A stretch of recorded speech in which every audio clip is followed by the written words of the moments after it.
Vice President Sara Duterte hindi pa lusot sa kasong impeachment ayon sa mga lider ng Kamara. Umaabante sa balita si Abante reporter Mavic Trinidad.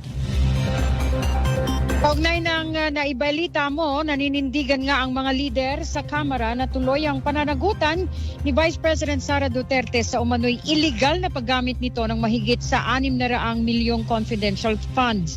Sabi ni House Deputy Speaker Paulo Ortega at Zambales Representative J. Kong Hoon, tumibay ang kanilang paninindigan dahil sa naging pahayag ni Pangulong Bongbong Marcos. Sinabi kasi ng Pangulong Marcos na ang desisyon ng Korte Suprema ay tumalakay lamang sa mga isyong formalidad o teknikal at hindi sa umano'y maling paggamit ng confidential funds ng tanggapan ng Department of Education noong si Vice President Sara pa ang kalihim nito.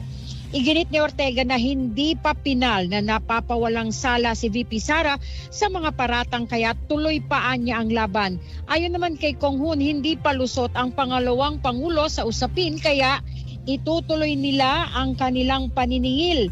Tiniyak ng mga kongresista na hindi pa man paboran o hindi man paboran ng Korte Suprema ang motion ng for reconsideration ng Kamara. Paghahandaan nila yung February 2026 kung saan muli nilang ihahain ang impeachment complaint.